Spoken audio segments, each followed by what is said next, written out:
Hi friends, welcome to my YouTube channel Dhawarez Physics. In the last video we have seen some introductory part of the circular motion, and in this introductory part we have seen what is the circular motion, what are the types of circular motion, what are the examples of circular motion, what are the properties of circular motion, and at the end of lecture we have seen what is the radius vector and its properties. बाळांनो मी आता जे जे काही बोललो हा सर्व भाग तुम्हाला आठवला पाहिजे. जर नाही आठवला तर हा व्हिडिओ तुमच्यासाठी व्यर्थ आहे. मग तुम्ही म्हणता सर आम्ही हा व्हिडिओ नाही का पाहायचा? बिलकुल पाहायचा, पण त्याच्यासाठी आधी माझं जे circular motion video lecture number 1 आहे तो व्हिडिओ पहा आणि मग या व्हिडिओमध्ये या, जेणेकरून या व्हिडिओतील सर्व कंटेंट तुम्हाला अतिशय चांगल्या प्रकारे समजेल. Okay, so in this video we are going to start the next article of this chapter, that is the kinematics of circular motion. तुम्ही म्हणता कायनेमॅटिक्स ऑफ सर्क्युलर मोशन काय असते सर, आम्हाला नाही कळालं. तर बघूया, थोडंसं पाठीमागे जाऊन येऊ. लॉज ऑफ मोशन मध्ये आपण पाहिलं बाळांनो काय मेकॅनिक्स नावाचा एक प्रकार होता. काय असतं फिजिक्स मध्ये मेकॅनिक्स? तुम्हाला माहिती काय mechanics? Mechanics is a branch of physics which deals with the study of motion. म्हणजे मेकॅनिक्स मध्ये आपण कशाची स्टडी करतो? द स्टडी ऑफ मोशन असं करतो. चला, हा भाग तुम्हाला थोडा थोडा का होईना आठवला असेल. आपण लॉज ऑफ मोशन मध्ये पाहिलं मेकॅनिक्सच्या दोन ब्रांचेस होत्या. पहिली जी ब्रांच आहे ती होती स्टॅटिक्स, ज्याच्या की नावातच अर्थ आहे. स्टॅटिक्स मीन्स काय? ॲट रेस्ट असते. It means that in statics we deals with the bodies which are at rest or in equilibrium under the action of balanced forces. म्हणजे काय? स्टॅटिक्स मध्ये आपल्याला सर्व त्या बॉडीची स्टडी करायची which is at रेस्टला असेल or in equilibrium म्हणू आपण त्याला.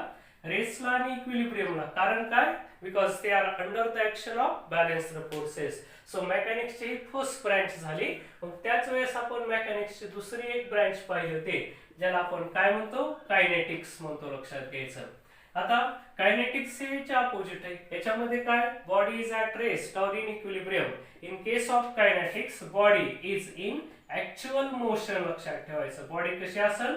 ऍक्च्युअल मोशन मध्ये असेल.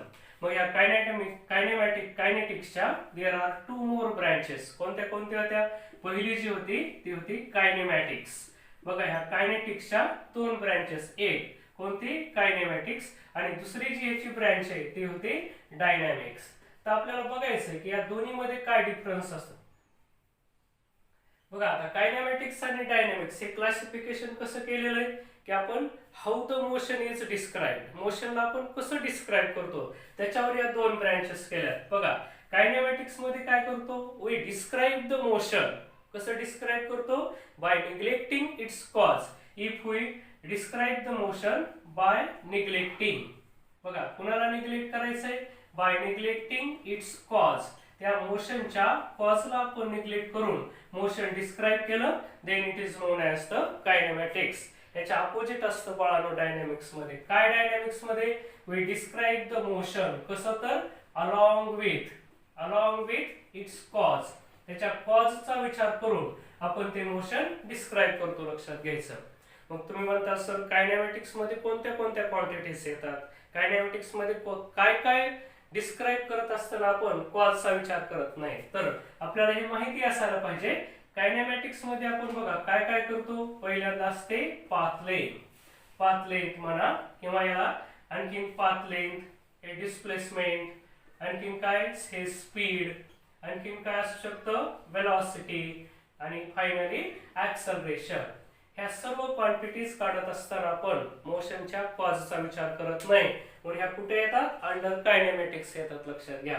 मात्र सम quantities R there. कोणासारख्या?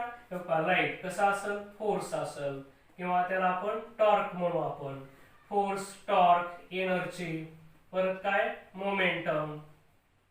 Force, torque, work, energy, momentum, power.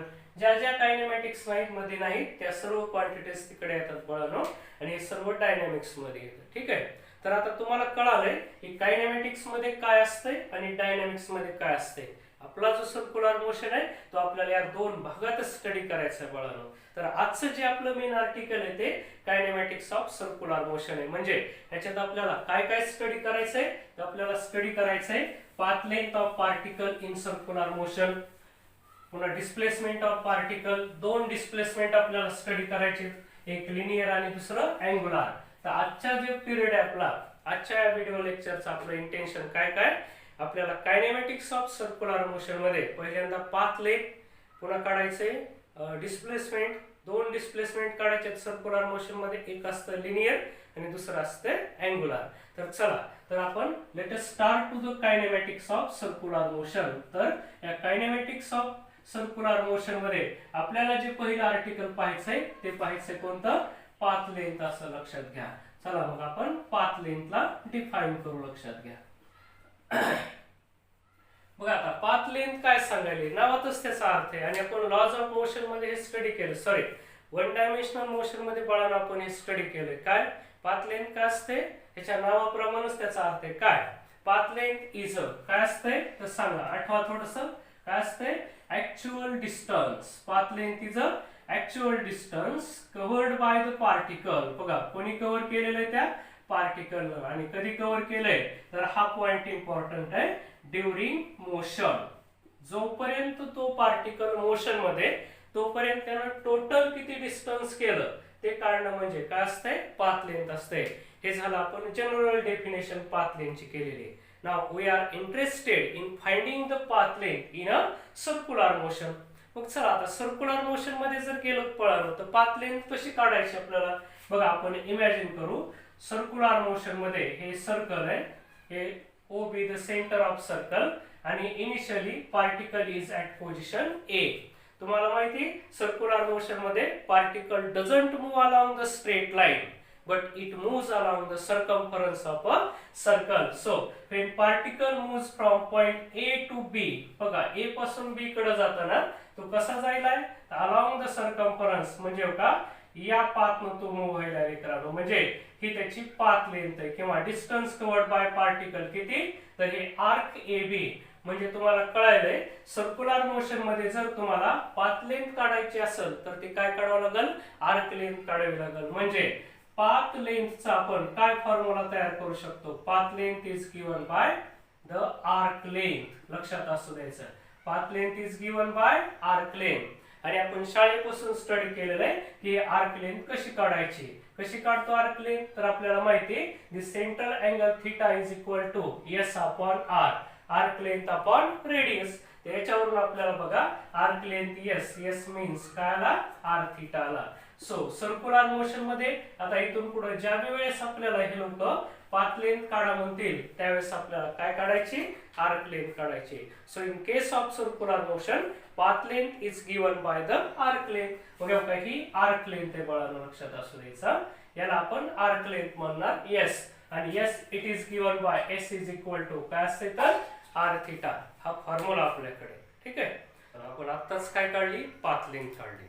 आता पाथ लेंथ काढल्याच्या नंतर कायनेमॅटिक्स ऑफ सर्क्युलर मोशन मधली आपली जी नेक्स्ट क्वांटिटी ती कोणती, लिनियर डिस्प्लेसमेंट.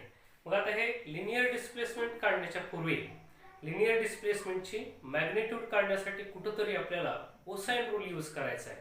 अर्थात तो तुम्हाला माहिती नसणार आहे, म्हणून आपण अगोदर एकदा कोसाइन रूल काय असतंय त्याची थोडी माहिती घेऊ काही सेकंदामध्ये आणि लिनियर डिस्प्लेसमेंट कडे जाऊ, बरोबर.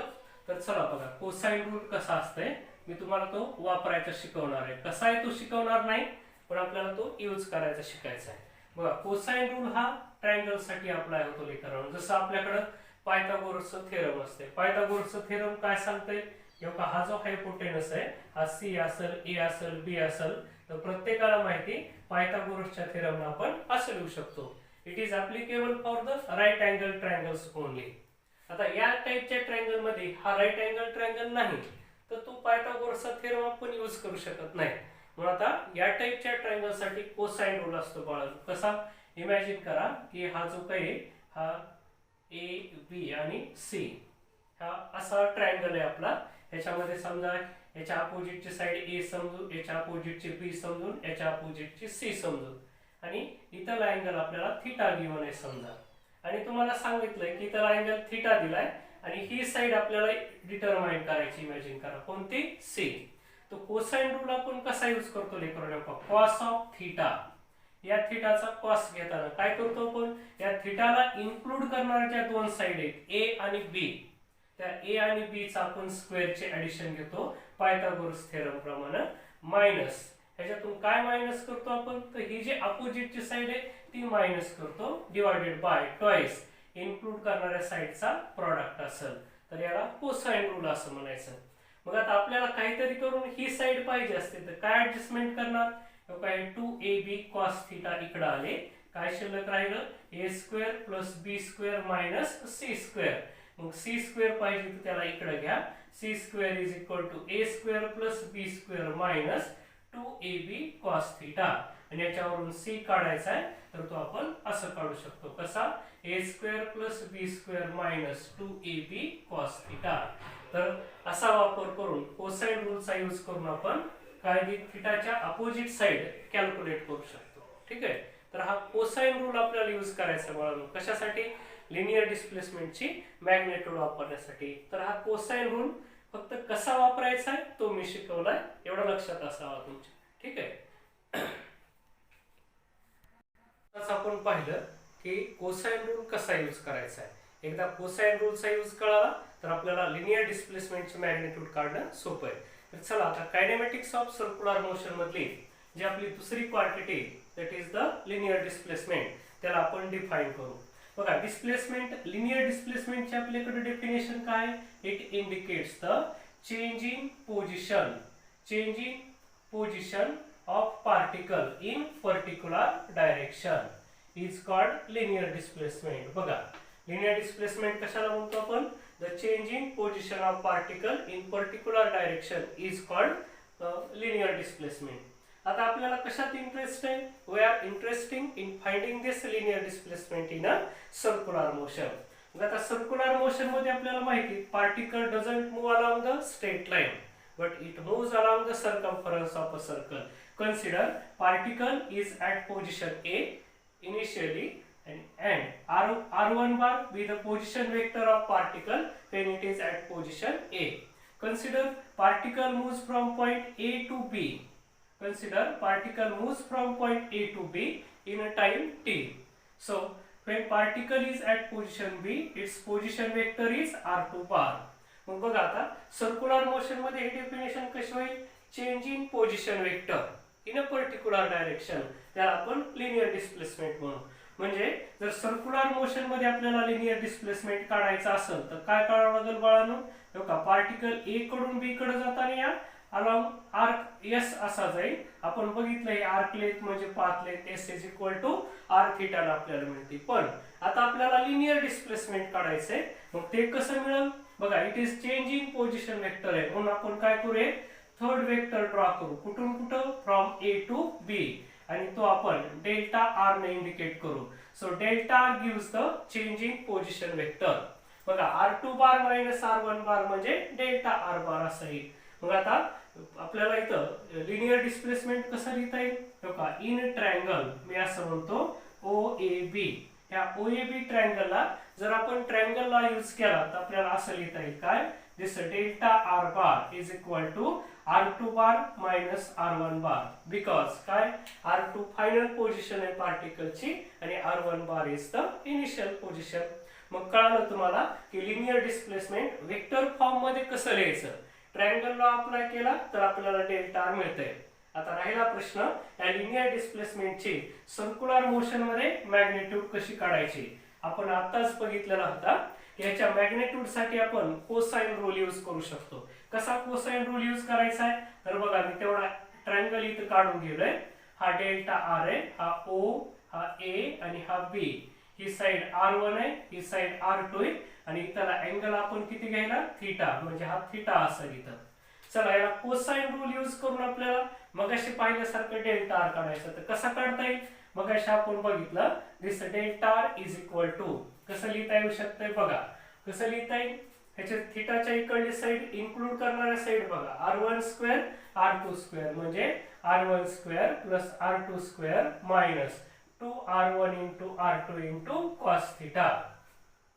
तुम्ही आता त्याला शांतपणाने अप्लाय करायला बघा की या ट्रायंगलला मी कोसाइन रूल यूज केलाय. कशासाठी, ही साईड काढायची. कसा यूज करायचा आहे हे आपण ह्याच्या आधी बघितलंच आहे, म्हणून याला कोसाइन रूल यूज करून आपण असं लिहू शकतो. तर चला आता पुढे मग हे लिनियर डिस्प्लेसमेंटची मॅग्नेट्यूड कशी काढायची. तर आपल्याला माहिती आहे सर्क्युलर मोशन मध्ये r1 बार आणि r2 बार हे दोन पोझिशन वेक्टर आहेत. पण आपण रेडियस वेक्टरच्या प्रॉपर्टीज बघत असताना पहिल्या व्हिडिओ मध्ये पाहिलेलं आहे magnitude of this radius vector is equal to radius of the circle. r1 bar आणि r2 बार हे एकाच सर्कल मधले दोन रेडियस वेक्टर आहेत, म्हणून जरी ते वेगळे वेगळे वेक्टर असले तरी त्यांच्या मॅग्नेट्यूड मात्र सेम असतील आणि it is equal to the radius of circle. याचा अर्थ आपण r1 r2 च्या ठिकाणी r पुट करू शकतो. बघा मग आपण ते जर पुट केलं delta r it is equal to काय काय होईल, हे r square plus r square minus 2r into r into cos theta. एकंदरीत आपल्याला हे कसं लिहिता येऊ शकतं बघा, delta r is equal to काय आले हे 2r square minus 2r square into cos theta. चला delta r is equal to हे अंडर रूट काय काय येईल, हे 2r स्क्वेअर कॉमन काढला तर 1 मायनस कॉस थीटा असेल. तुम्हाला माहिती याचा फॉर्म्युला 1 मायनस कॉस थीटाला काय लिहिता येतं 2 sine square theta by 2. So हा फॉर्म्युला यूज करून आपण असं मांडू शकतो काय, हे 2r square into 2 sine square theta by 2.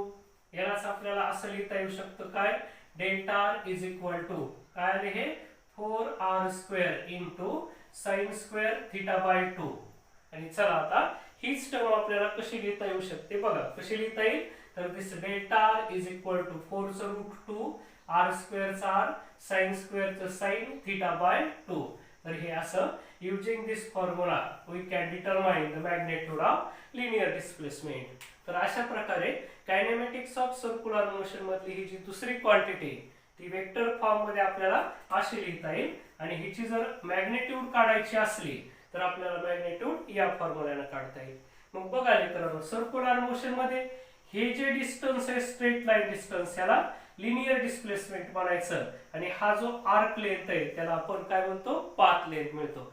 हे आहे पाथ लेंथ आणि हे आहे लिनियर डिस्प्लेसमेंट. तर अशी आपण दुसरी क्वांटिटी कंप्लीट केली, कोणती लिनियर डिस्प्लेसमेंट. आता आपल्याला काही प्रॉब्लेम्स बघायचे जे की कंबाईन विचारतात कुणावरती, पाथ लेंथ आणि लिनियर डिस्प्लेसमेंट वरती. आता बघूयात आपण की ह्या पाथ लेंथ आणि लिनियर डिस्प्लेसमेंट वरती कॉमन प्रॉब्लेम हे लोक कसं विचारू शकतात. तर बघा प्रॉब्लेम या टाइपचा तुम्हाला विचारता येऊ शकतो.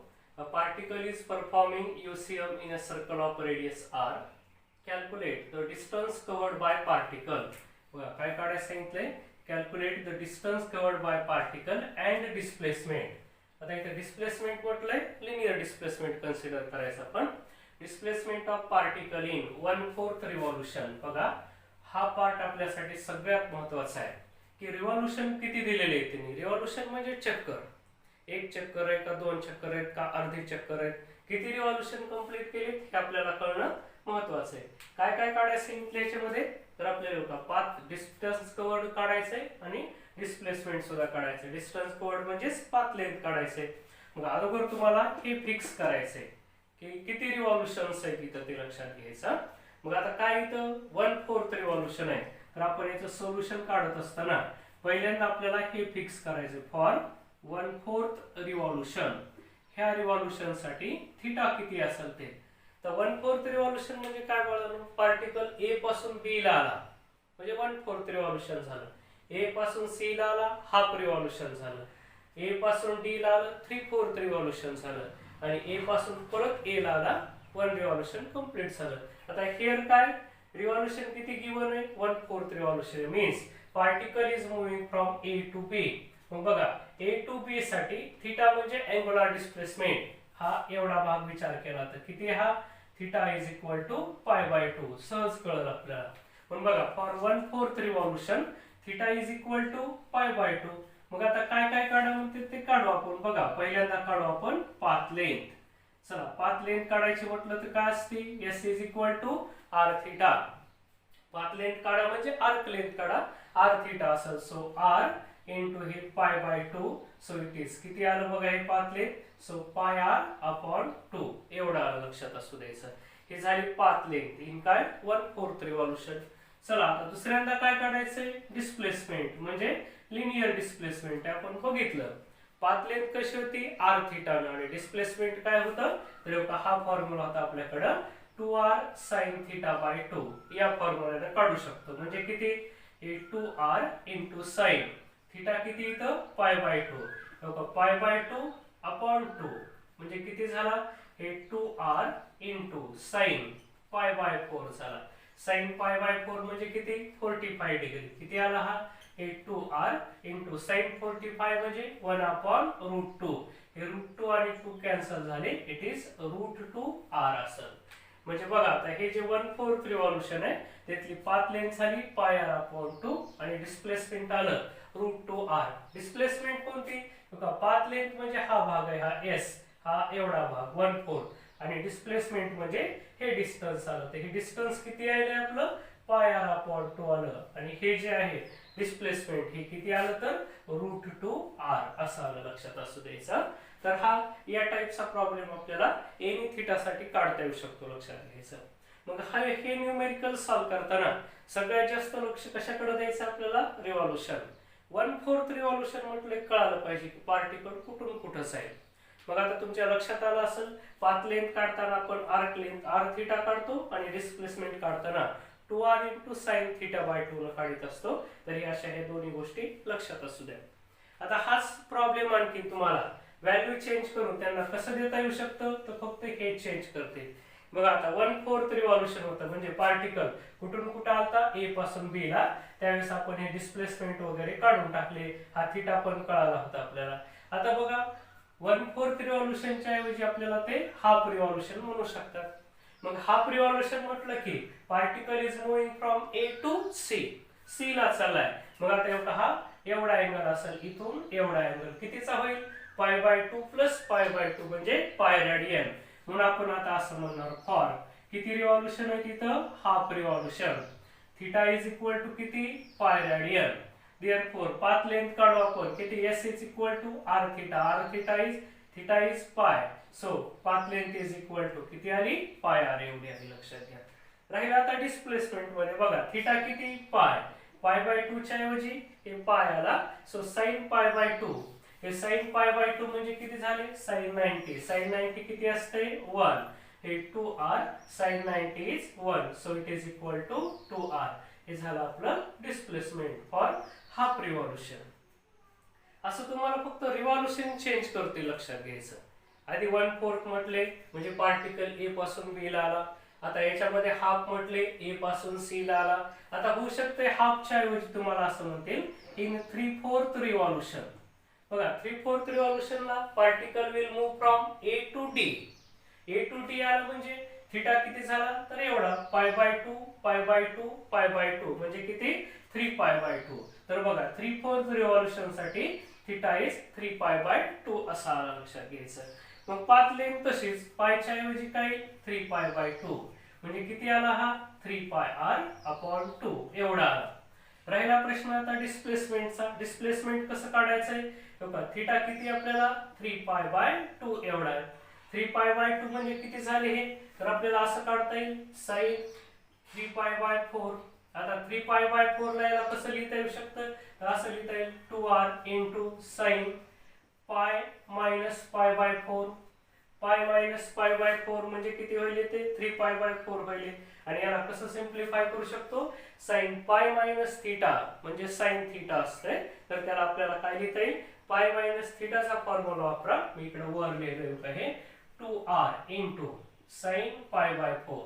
sin पाय बाय 4 म्हणजे किती झाले, sin पाय बाय 4 म्हणजे √2. So it is 2r into 1 upon √2. So it is equal to √2r.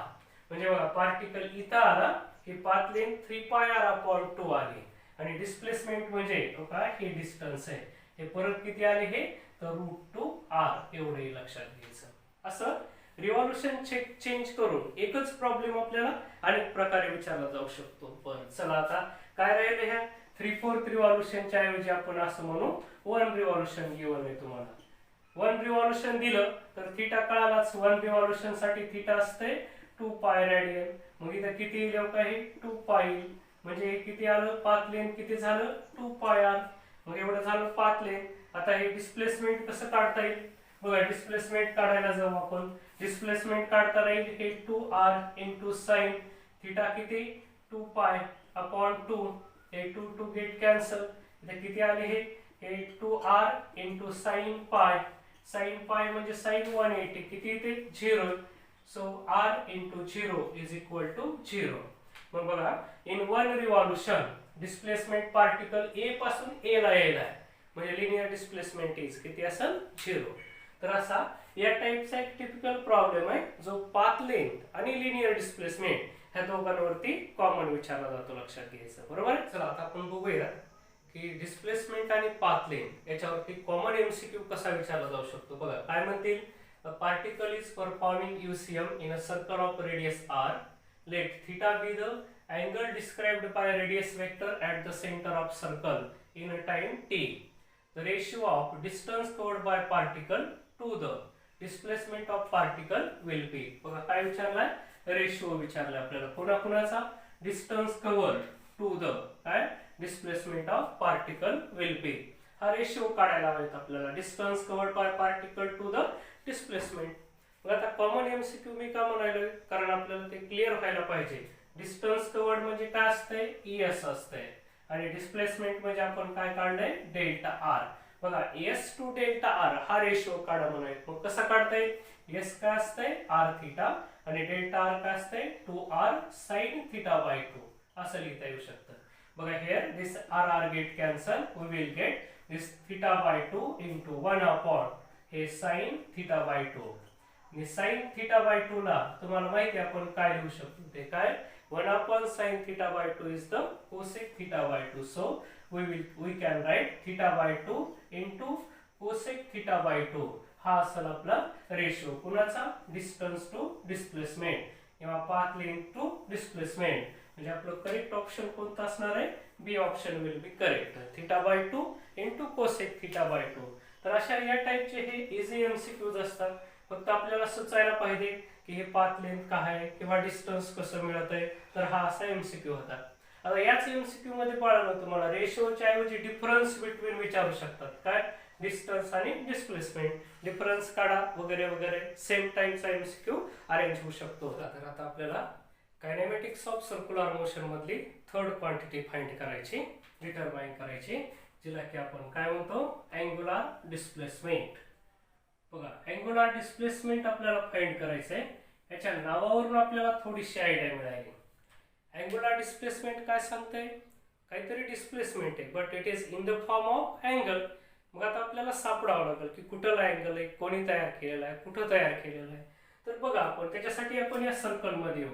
Imagine करा पार्टिकल सुरुवातीला ए पोझिशनला होता. त्याचा पोझिशन वेक्टर r1 बार होता आणि in time t particle moves from point A to B ला आला. कसा आला along the circumference of circle. arc length S तयार केली त्यांनी आणि A पासून B ला मूव्ह झाला. बघा when particle moves from A to B A पासून B गेला B पोझिशनला त्याचा पोझिशन वेक्टर r2 बार झाला. आता इथला पोझिशन वेक्टर आणि इथला पोझिशन वेक्टर वेगळा आहे पळा. म्हणजे असं काय when particle moves from A to B. बघा A ला असताना पार्टिकल असा होता आणि A टू B म्हणजे या टाइपनं तो मूव्ह झाला. A पासून B ला मूव्ह होत असताना पोझिशन वेक्टर r1 बारचा r2 बार झाला. कसा बघा पहिला त्यावेळेस A ला होता या टाइपनं होता आणि तो परत असा B ला पळाला.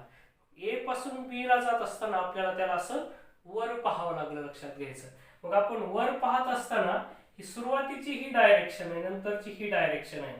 मग हा जो रेडियस वेक्टर आहे हा काय करायला पार्टिकल ए पासून बी ला जात असताना हा रेडियस वेक्टर सेंटरला काहीतरी अँगल डिस्क्राइब करायला. लक्षात घ्यायचं. आणि ह्या अँगलला आपण अँग्युलर डिस्प्लेसमेंट म्हणतो. मग बघा काय angular displacement the angle described by radius vector at the centre of circle in given time is called angular displacement. म्हणून बघा अतिशय सोप्या लँग्वेज मध्ये याचे डेफिनेशन करता येईल. काय ही it is the angle described by. बघा अँगल डिस्क्राइब्ड बाय कोणी डिस्क्राइब केलाय radius vector. Angle described by radius vector कुठे डिस्क्राइब केलाय at the centre of circle. At the centre of circle is called radius vector, sorry angular displacement. मग बघा angular displacement काय तर angle आहे. कोणी डिस्क्राइब केलाय रेडियस वेक्टरनं. कुठं? At the centre of circle. त्याला आपण अँग्युलर डिस्प्लेसमेंट म्हणतो. चला आता डेफिनेशन तर कळाली. अँग्युलर डिस्प्लेसमेंट म्हणजे अँगल आहे which is described by the radius vector at the center of circle. आता गरज आहे त्याच्या युनिटची. बघा आता अँगुलर डिस्प्लेसमेंट कोण आहे? अँगल आहे. मग अँगल आपण दोन प्रकारे मेजर करतो, इन डिग्री और इन रेडियन. म्हणजे याचे दोन युनिट्स असू शकतात बघा. एक असेल डिग्री आणि दुसरा असेल रेडियन. पण रेडियन हे आपलं SI युनिट आहे, लक्षात घ्यायचं. मग आता अँग्युलर डिस्प्लेसमेंट इमॅजिन करा. 1 रिव्हॉल्यूशन कंप्लीट केलं पार्टिकलनं, त्याचा अँग्युलर डिस्प्लेसमेंट किती असेल? 360 डिग्री असेल, ज्याला की आपण रेडियन मध्ये लिहिताना काय लिहितो? 2 पाय रेडियन. हे झालं 1 रिव्हॉल्यूशन मधलं angular displacement. If particle completes half revolution then angular displacement is 180 degree. या 2 पायच्या अर्धा झाला पाय रेडियन. चला परत समजा अँग्युलर डिस्प्लेसमेंट 90 डिग्री म्हणजे 1/4 रिव्हॉल्यूशन आहे. त्यावेळेस अँग्युलर डिस्प्लेसमेंट किती असेल? 180 च्या अर्धा हाफ म्हणजे पायच्या अर्धा असेल π/2 रेडियन. समजा 45 डिग्री असेल 90 च्या अर्धा म्हणजे π/2 च्या अर्धा π/4 रेडियन. समजा हे 60 डिग्री अँग्युलर डिस्प्लेसमेंट आहे. 60 डिग्री म्हणजे 180 च्या 1/3 आहे. कसं? साहित्रिक 18 हे 3 पट आहे म्हणजे हे 1/3 आहे. म्हणजे याला π/3 असं करता येईल, कारण 180 जर पाय असेल तर 60 π/3 रेडियन झालं. आणि समजा 30 डिग्री असेल हे 60 च्या हाफ आहे, किंवा याच्या बघा 1/6 टाइम आहे. 3 सखा 18 म्हणजे काय झालं? हे π/6 रेडियन असं झालं. तर हे झाले angular displacement in degree and radian, but SI unit is the radian असेल. ओके, हा युनिटचा प्रश्न मिटला. चला आता आपल्याला कळालं की अँग्युलर डिस्प्लेसमेंटचे डेफिनेशन काय, त्याचं युनिट काय ते पण कळालं की डिग्री मध्ये रेडियन मध्ये मेजर करतो. आता वेळ कशाची? त्याचे डायमेन्शन्स काढण्याचे. बघा आता डायमेन्शन्स कसे काढता येते लक्षात ठेवायचं. या अँग्युलर डिस्प्लेसमेंटचे जे डायमेन्शन्स काढायचे ते डायमेन्शन्स आपण कसे काढू शकतात. तर अँग्युलर डिस्प्लेसमेंट म्हणजे काय? हा थीटा आहे लेकरांनो. हा कुणाचा फॉर्म्युला? Arc length. हा काय? It is the ratio of arc length upon radius. बघा या दोन लेंथचा रेशिओ हा आर्क लेंथ अपॉन रेडियस, हे दोन्ही डिस्टन्स आहेत. मग दोन सेम क्वांटिटीचा रेशिओ आहे, याचा earth it has no dimensions. मग याला जर डायमेन्शन्स नसतील तर आपण थीटाचे डायमेन्शन्स असे लिहितो L0 M0 T0. या टाइपने आपल्याला त्याचे डायमेन्शन्स सांगता येतील. आता राहिला प्रश्न याचा फॉर्म्युला. काय फॉर्म्युला तयार करायचा आहे? तर आपण इथंच तयार केलाय. पहिले आपण S इज इक्वल टू काय? आर थीटा आहे, म्हणजे arc length is equal to radius multiplied by theta. So याचा अर्थ theta is equal to arc length upon radius. याचा यूज करून आपल्याला अँग्युलर डिस्प्लेसमेंट काढता येऊ शकते. सर आपल्याला कळालं की अँग्युलर डिस्प्लेसमेंट काय असते, त्याचे युनिट काय, त्याचे डायमेन्शन्स काय. आता आपल्याला विचार करायचा आहे whether the angular displacement is a scalar quantity or vector quantity. तर आता angular displacement scalar quantity का vector quantity बघा, याच्याबद्दल जरा जपून बोलावं लागेल. कारण when theta is large means finite, then it doesn't obey the vector laws and hence it becomes the scalar quantity. म्हणजे काय? हा थीटा जर लार्ज असेल तर तो मात्र स्केलार कन्सिडर केला जातो, लक्षात घ्यायचं. आणि theta, if theta is small, म्हणजे बघा instantaneous angular displacement. Instantaneous means काय? Which occurs during very short time interval. Short time interval म्हणजे काय? याच्यासाठी ही जी टाइम इंटरवल आहे डेल्टा टी, ते नियर अबाउट टेंड्स टू किती घेतो आपण? 0. So the instantaneous angular displacement means काय? Which occurs during very short time interval. Means काय? व्हेरी स्मॉल अँग्युलर डिस्प्लेसमेंट असेल तर इट विल बी, बघा व्हेरी स्मॉल असं म्हणता येईल. व्हेरी स्मॉल असेल तर मात्र ती कशी? वेक्टर क्वांटिटी, लक्षात घ्यायचं. आता तुम्ही म्हणताल व्हेरी स्मॉल म्हणजे किती असेल, हे कसं ठरवावं व्हेरी स्मॉल? तर हे ठरवायला सोपी आयडिया आपल्याकडं. आपण आतापर्यंत जे पाथ लेंथ, लिनियर डिस्प्लेसमेंट हे स्टडी केलं बाळांनो, ते आपल्याला हेल्प करू शकतंय की इन्स्टंटेनियस अँग्युलर डिस्प्लेसमेंट कसं ओळखावं ते. तर इन्स्टंटेनियस अँग्युलर डिस्प्लेसमेंट साठी विचार करा थीटा फॉर विच हे जर कंडिशन आपण लावू शकलो, कोणती? Magnitude of this path length is equal to the magnitude of linear displacement. असं जर झालं तर या केसमध्ये आपण थीटाला स्मॉल कन्सिडर करू शकतो किंवा इन्स्टंटेनियस कन्सिडर करू शकतो। कसं बघा, हे इक्वेशन महत्वाचं आहे। काय सांगायला equation, magnitude of path length is equal to magnitude of linear displacement. It means that here this path length is not in the form of arc but it is in the form of straight line, कारण त्या path length ची आणि displacement ची magnitude कशी सारखी। याचा अर्थ हे आर्कच्या फॉर्म मध्ये नाही, path length कशाच्या फॉर्म मध्ये, स्ट्रेट लाईन डिस्टन्स आहे। अशा वेळेस हा जो थीटा आहे तो व्हेरी स्मॉल असतोय आणि जो तो थीटा स्मॉल आहे तो आपण डेल्टा थीटाने इंडिकेट करू शकतो आणि याला एक अंदाजे आपण इन्स्टंटेनियस अँगुलर डिस्प्लेसमेंट म्हणू शकतो। आणि हे जर इन्स्टंटेनियस असेल तर it will be the vector quantity. लक्षात घ्या। जाऊ द्या, आता हा भाग सगळा सोडून द्या। तुम्हाला मेन काय लक्षात ठेवायचं आहे, only the instantaneous angular displacement is a vector quantity, otherwise if theta is large then it will be scalar quantity। म्हणून बघा थीटा नेहमीच वेक्टर आहे असं नाही, फक्त इन्स्टंटेनियस अँगुलर डिस्प्लेसमेंटच आपल्याला वेक्टर क्वांटिटी म्हणून सांगता येते, सगळे नाही। बरोबर, आता कळालं की अँगुलर डिस्प्लेसमेंट काय, इन्स्टंटेनियस अँगुलर डिस्प्लेसमेंट ही वेक्टर क्वांटिटी। मग जर if the instantaneous angular displacement is a vector quantity then याची डायरेक्शन कशी काढायची हा आपल्या पुढे प्रश्न आहे। So direction of angular displacement is given by the right hand thumb rule। आता हा राईट हँड थंब रूल वापरत असताना आपल्याला एक लक्षात घ्यायचंय, पार्टिकल सर्क्युलर मोशन परफॉर्म करायला, याचा earth it is revolving about an axis of rotation.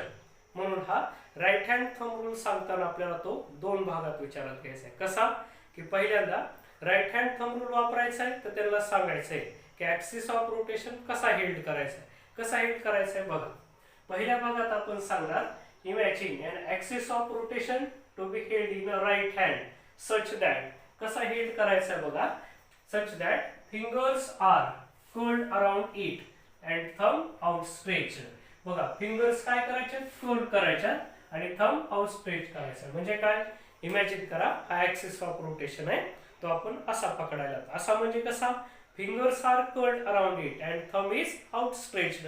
मग आता पुढच्या भागात त्यांना सांगायचंय की कर्ल्ड फिंगर्स काय सांगते आणि थंब काय सांगते।